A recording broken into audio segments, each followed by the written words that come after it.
What's up guys, Jake here, and today I've got our week number 4 match of the CPC versus LeJon Flames, the coach of the Carolina Talonflames.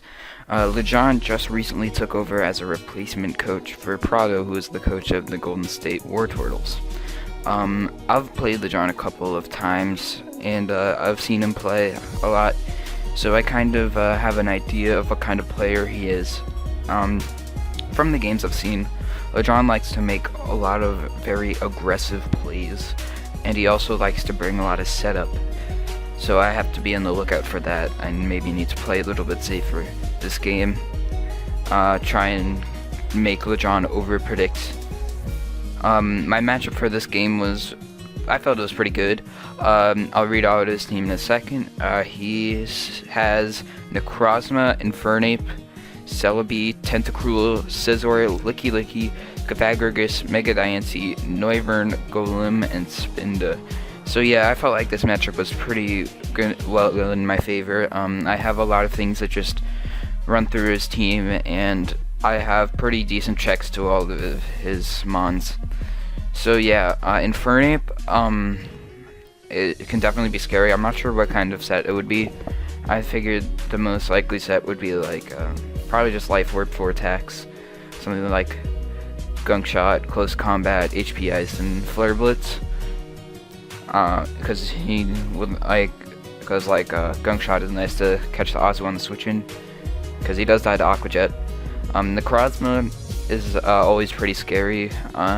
Wasn't quite sure what Necrozma would be. I figured it might be like a Clover Berry for a Hoopa lure. It might be like Swords Dance or Autotomize. I don't think Calm Mind is the best set against my team, but Necrozma is always threatening. Mega Diancie, I have a pretty good counter to it in my Bronzong, so I'm not really that scared of Diancie, but if my Bronzong gets weakened, something like a Calm Mind variant for my Venusaur could be pretty scary. Scizor, I figured I kind of didn't expect it to come, since I do have like the best Scizor check since Gen 2 and Zapdos. But if my Zapdos gets weakened or killed, then Scizor is actually a pretty huge threat to my team. Cavagrgus, I actually did not expect to come at all, because my Hoopa just comes in for free on it. I do understand why he brought it though, because it can switch into his Azumarill, get off the Mummy, and then just like click Will-O-Wisp. He has a free Will-O-Wisp versus my team, which is kind of annoying. And then Celebi, a team preview, I thought Celebi would be a Stealth Rocker, because I thought Necrozma would be set up, and I thought Diancie would like be like Calm Mind 3 attacks or something like that. But as you kind of see, he brought a pretty nice support set that catches me off guard. So as for my team, I have a specially defensive Zapdos. I've got Thunderbolt, Roost, U-Turn, and Roar. Roar is this roar out some potential scary setup sweepers like Necrozma, maybe like something like a Calm Mind, Cofagrigus. So yeah, Roar is pretty nice, especially if I can get rocks up early on. The next one I've got is a Choice Spec Hoopa. This one is really nice this game. I can pretty much spam Dark Pulse or Psyshock pretty freely. I come in for free on Cofagrigus. Depending on his Celebi set, I can come in on that. I do need to scout his set though. I also can potentially nuke Necrozma if I figure out what his item and set is. So yeah, that's pretty nice. Hoopa is definitely going to put in the work this game. The next one I've got is a fast, bulky Garchomp with Roselli Berry, so I can lure the Diancie and one-shot it with Earthquake. I've also got Stone Edge. Not Stone Edge, Swords Dance, Earthquake, Fire Fang to one-shot the Scizor, and I believe Dragon Claw. This mod is pretty nice. It could take bullet punches from Scizor if it has to in one-shot with Fire Fang. I didn't expect them to bring the Cofagrigus. This mon worked really well if he didn't bring it, because I could set up on a lot of mons and live most hits from most things on his team. But yeah, the next mon I've got is a Heat Proof Bronzong. I felt like Heat Proof was better than Levitate this week, because I figured he wouldn't bring Earth Power on Diancie, because Levitate is somewhat obvious on Bronzong. On Bronzong, I have Leftovers, and then this is my rocker. I've also got Toxic to boodle down stuff like Necrozma and Kofkarigas. At first I was actually Akaberry Heatproof, so I could lure the Infernape, take like 20% from a Life Orb Flare Blitz, and do like 80% back with a Zen Headbutt. But I changed it to Leftovers because I felt like the recovery, the recovery, because I'm coming in on Diancie, would be nice. So yeah, someone else suggested that to me, and I decided that might be better for me than Akaberry. The next mon I've got is a physically defensive Mega Venusaur. This mon is nice because I can take hits from Diancie pretty well. I can also take hits from Celebi nicely. I can potentially not get to a KO by Infernape as long as rocks aren't up. I've also got Leech Seed for stuff like Necrozma. And yeah, this Venusaur set is kind of walled by Scizor, which is a bit annoying, but that's okay. The next mon I've got is a Choice Banded Azumarill. He does have the Kofagrigus, which you can kind of stop the Azumarill, but I can wear down the Kofagrigus pretty easily. The strong Banded Aqua Jet in the late game looks really, really nice once if I can get rid of the Celebi and weaken the Kofagrigus. He doesn't have that many great switch-ins to a Banded Player / Water Vault, so Azumarill is really looking nice this game. Probably one of my win conditions. So yeah, let's get into this match. I decided to lead with my Zapdos because it has a pretty good overall matchup versus most links on his team, as he leads with the Scizor. And this is great. The thought of Natural Gift did pop into my head, but I live any Natural Gift like a Natural Gift to Ice, so I figured he's probably not going to stay in. I could have Heat Wave. I'm just going to go for the U-turn. I take a Banded Knockoff pretty well as he goes into his Kofagrigus, and this is wonderful because I can go into my Choice Specs Hoopa now. Now here he does have the Diancie, which he can pull an offensive switch into, but I don't want to overpredict. It's turn 2, so I'm just gonna fire up a Dark Pulse, get a lot of damage off of anything, and that does a really good amount of damage considering that's a regular Diancie that hasn't even Mega Evolved yet.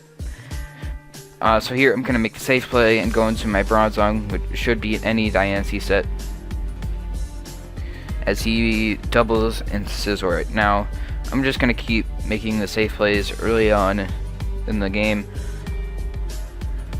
I'm just pivoting around his threats as he goes for the U-turn. He doesn't get statics, which is a bit unfortunate, but oh well. As he U-turns into his Mega Diancie, again, I'm just going to go back into my Bronzong. He can't really pressure Bronzong plus Zapdos that much right now, so that's nice. As he just goes for the Moonblast. Here, I figured he's probably not going to stay in with Diancie. No way does he risk his best Garchomp and Zapdos killer turn 6. So I'm just going to set up my Rocks here. Rocks are really nice. He has no way of removing them aside to Fog Scizor. Now here he goes into his Celebi. I'm not sure what Celebi set this is, but I realized that my Zapdos can take pretty much anything that a Celebi wants to do to me, and also I can get a lot of damage off of the U-turn. I do like 50%. So I'm just gonna go into my Zapdos as he reveals the Swords Dance. Now, as soon as he clicks Swords Dance, the thought that he could be Baton Paths does not click to me. I'm not sure why, but basically I'm just gonna click U-turn here.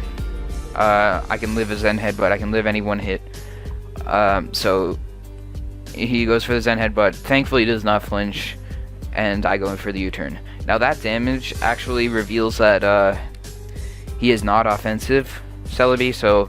But I didn't calc that damage at this point in the match. I actually calc it later. Now, if I calced it this turn, I probably would have came to the conclusion that he was a Baton Pass Celebi. But I just go into my Bronzong here because I'm thinking, what can the Celebi do to me? So I'm just going to click Toxic, get this thing on a timer. I know he has Natural Clear, but I can force a switch, which is nice. But here he's going to go for the Baton Pass and go straight out into his Scizor, as I go for the Toxic. So now, that damage on Zapdos did reveal that he was Banded Scizor. I don't want to switch my Zapdos Harden because it dies. At this point, I realized that Bronzong is probably my most expendable mon. I did get my rocks up, and because he's banned Scizor, I don't think he has any way of removing them. This thing could be set up fodder for like something like a sub Necrozma. The best thing it did was counter the Diancie, but I do have my Venusaur, I do have my Roselli Berry Garchomp, and I do have my Aqua Jetting Azumarill, so I just decided I'm gonna sack off my my Bronzong in this turn and then go out into my Garchomp because I can live any one hit in one shot with the Fire Fang. But he's actually just gonna go for the U-turn here. So my Bronzong's dead, but that's quite alright. Now here he goes out into Necrozma. I did reveal that I was Specs Hoopa earlier on, and Necrozma cannot live, like a standard Necrozma cannot live Specs Dark Pulse from a Hoopa. So I figured he's probably trying to lure my Hoopa here, because he would not want me to get a free switch into Hoopa, so I'm going to make the more cautious play. Go into my Azumarill, I 2 KO this Necrozma as he goes for the Swords Dance, and that in my play rough does a ton of damage. That damage reveals that he is definitely an offensive Necrozma. I do live a Psycho Cut here, so I figured I live any one hit, I can get rid of this Necrozma, which is really nice for my Venusaur. So I just click play rough on this next turn as he goes for the X Scissor, predicting my Hoopa. So yeah, that's what I was kind of talking about earlier on about LeJon tending to over-predict. So yeah, that works out in my favor. I understand where he's coming from, because if I did go to Hoopa on that turn predicting a Psycho Cut, then he would have been in a really, and he X Scissored, he would have been in a really strong position. But thankfully I just stayed in, and he was a Life Orb Necrozma, which is pretty cool. Now here he goes out into Celebi. Here is where I calc the damage from the Celebi Zen Headbutt onto my Zapdos. He is definitely bulky, he doesn't have an attack investment, so I can live any one hit from this Celebi and knock it out with Play Rough. If I get rid of this Celebi, that means that my my Azumarill can literally just click Waterfall and get a kill. So after I just chip down the Froakies a bit more. So this might be considered a misplay, but I actually just stay in with my Azumarill, let it take the Seed Bomb damage, and go for the Play Rough and knock out his Celebi. Basically, I was just concerned of him baton passing any more stuff with his Celebi. I didn't want him baton passing on their Swords Dance into Scizor, because like if he like later on in the game, like if he, for example, got a tiny bit of chip damage on my Garchomp and baton passed the Swords Dance into Scizor, he just clicked Bullet Punch and wins most likely. That does to kill my Venusaur, and I don't have Hidden Power Fire. Zapdos is in range of a +2 banded Bullet Punch, and Garchomp just needs like 10% off to be in range of a +2 Choice Banded Bullet Punch. So the unfortunate thing about this is now my Azumarill has taken a ton of damage. Can't live anything from Infernape. It's in range of Bullet Punch from Scizor, and it also dies to Diancie. I still could save this thing for Aqua Jet later on in the game, but he could have priority on his Infernape, and he definitely has priority on his Scizor. So yeah, I'm not sure if that was a misplay or not, but here he goes out into his Diancie. This turn I decide to sack off my Zapdos. I'm not sure, I maybe should have sacked off my Azumarill here, but if he was something like a Scarf Infernape that didn't have Mach Punch, then my Azumarill would have been really nice for that. But basically I thought that Zapdos can't really recover on too much at this point in the match, so I decide to sack off my Zapdos on this turn, as he goes for the Psychic, predicting my Venusaur. And now, I'm going to go out into my Garchomp here. I did say I was Roselli Berry, but I was hoping that he would think of a Scarf on this turn, so I didn't have to take all the Moonblast damage. I didn't go out into my Venusaur, because I didn't want Scizor getting a free switch in. Pretty much, that's pretty much the biggest reason. But maybe this might have been a misplay as well. Froakies can take Earthquakes from my Garchomp really well, considering I only have a tiny bit of attack investment. But I'm not going to over-predict on this turn. I'm just going to click Earthquake as he goes for the Moonblast. I take that pretty nicely. Hey guys, I'm back. Sorry for that weird cut. I just got interrupted. So basically, where I was I just took the Moonblast with my Garchomp, lived because there was Ellie and knocked out the Diancie because of the earth with the earthquake. Now here he goes out into his Rodriguez, and I'm going to talk about this play a lot. Basically, I did reveal that I use special Hoopa, so going out into Hoopa seems really safe for me right here, from LeJon's point of view, because if I go into Hoopa, I just get a ton of damage off on stuff. I pretty much one-shot the Scizor. I one-shot the Rodriguez. I don't one-shot the Infernape because it is resisted, but it does mean that my Venusaur is 100% going to take out the Infernape with Sludge Bomb. So I predicted him to double into Infernape this turn, because he can outspeed, kill with a close combat, and just like pretty much, yeah, or double into Scizor, because Choice Band and Bullet Punch does do a really good amount, and it gets me in range of something like a Mach Punch from Infernape. So predicting him to do that, I'm just gonna sack off my Azumarill on this turn. I figured if he went into Infernape, he goes into I get a Knockout Jet off, but he just goes for the Will-O-Wisp. But now I heavily disagree with that play, because Hoopa was a really safe switch in there, and if I went into Hoopa on that turn and you went for the Will-O-Wisp, I kind of just won the game, I think, in my opinion. I still had sacks for Infernape and Scizor, because I would still have my Azumarill around. I pretty much got a kill on that turn, and I would have went into Hoopa. If I did go into Hoopa, I would have clicked Dark Pulse, and I just would have been in a really solid position. Maybe probably sacked off Garchomp. Not sure though, but yeah, I just don't disagree. I disagree with that play. Basically, I don't think he should have let Hoopa get a free switch in at all. But on this turn, I'm just gonna click Knockoff. I want to get rid of something's item, basically, and it does the most to this Rodriguez. So I click Knockoff as he actually goes into a Scizor, which is really nice because I get to knock this thing's Choice Band off, which means that my Venusaur has a lot better time dealing with the Scizor. Considering I don't have HP Fire, that means I can probably beat this thing by just whittling down with Leech Seed. Now here I go into my Garchomp. It's pretty much my only play. I don't want to take Bullet Punch damage with Hoopa. Also, I don't want to go into Venusaur because he could very well I don't know. I actually don't know why I didn't go into Venusaur. Basically, I can knock out the Scizor with an Earthquake, and it doesn't lose me 2 offensive pressure. Like if he goes out into Rodriguez, it's the same situation with I could switch out into my Hoopa, but I'm just gonna click Earthquake on this turn as he goes out into his Rodriguez again. Now this is a very similar situation to the last time it was Rodriguez versus Garchomp, but this time I don't have an Azumarill. So basically, I still think you should double into Infernape on this turn. The damage on Diancie earlier in the game did reveal that he's Spec, so I'm not sure why he thought if he thought it was Scarf or something. I guess that's it. Maybe he just forgot to calc.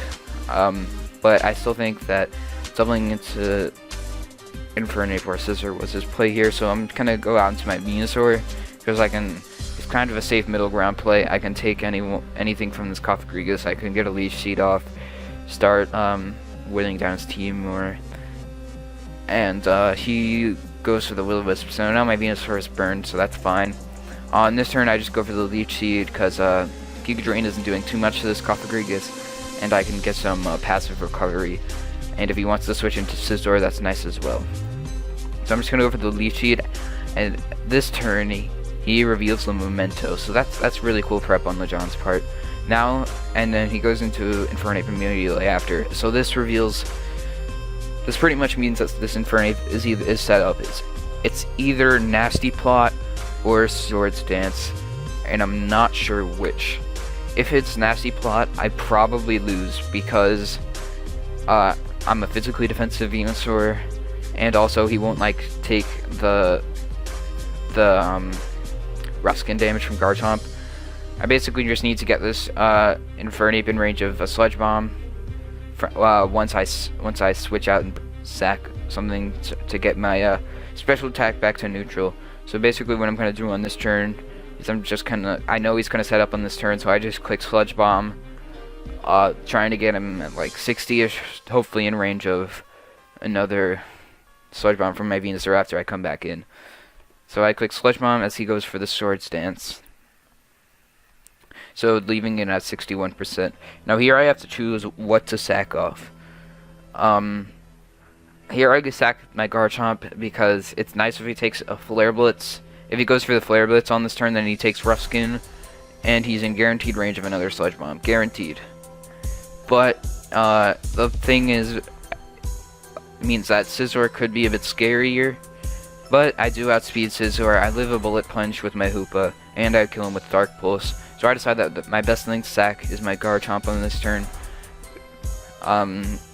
So this turn he actually goes for the Inferno Overdrive. So yeah, that was pretty nice.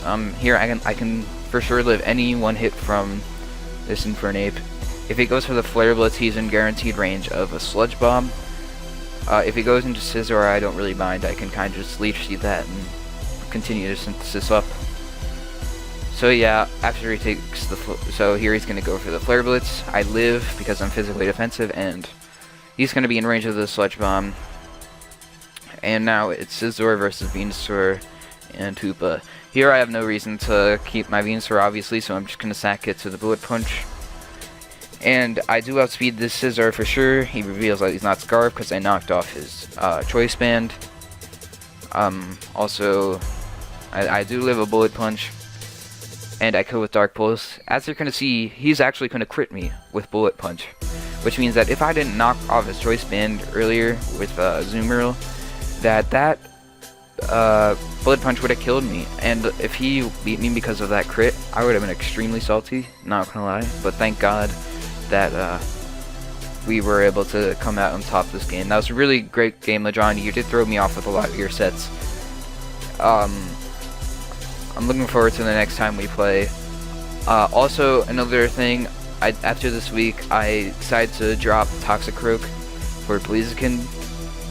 After building with my team for a few weeks, I realized that a fire type was something that I really lacked. Blaziken is a pretty nice fire type. It's actually really, really hard to switch into. It could set up an agility, it's a Scarfer as well. So yeah, I'm excited to use Blaziken. But yeah, now we are 4-0 plus 9 on the season, which is really nice. So yeah, thank you all for watching, and I'll see you guys next time.